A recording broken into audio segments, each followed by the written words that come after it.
ஆபகுக் அதிகாரம் 3.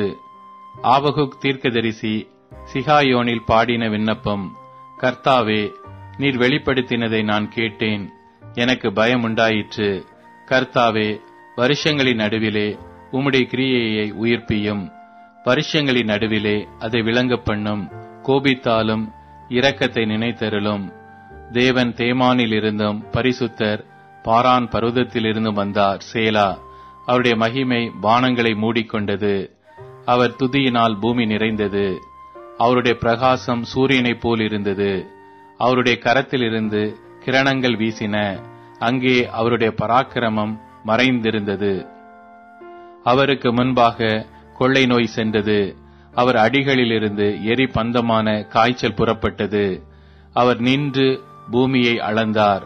அவர் பார்த்து புற ஜாதிகளை கரைய பண்ணினார். பூர்வ பர்வதங்கள் சிதறடிக்கப்பட்டது. என்றுமுள்ள மலைகள் தாழ்ந்தது. அவருடைய நடைகள் நித்திய நடைகளாயிருந்தது.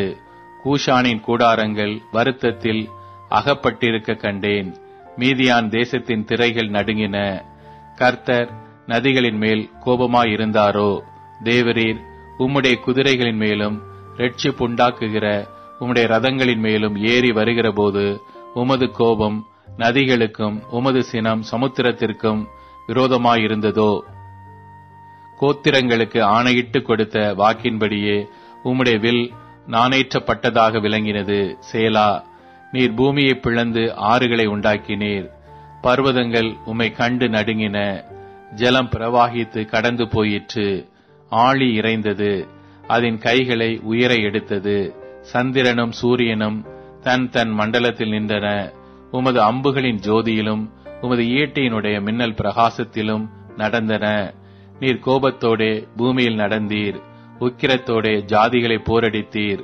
உமது ஜனத்தின் ரட்சிப்புக்காகவும் நீர் அபிஷேகம் பண்ணுவித்தவனின் ரட்சிப்புக்காகவுமே நீர் புறப்பட்டீர்.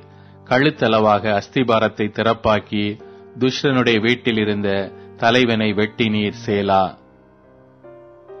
என்னை சிதறடிப்பதற்கு பெருங்காற்றைப் போல் வந்தார்கள். சிறுமையானவனை மறைவிடத்திலே பட்சிப்பது அவர்களுக்கு சந்தோஷமாயிருந்தது.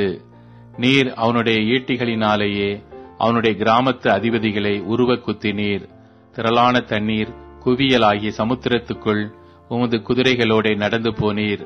நான் கேட்டபோது என் குடல் குழம்பிற்று.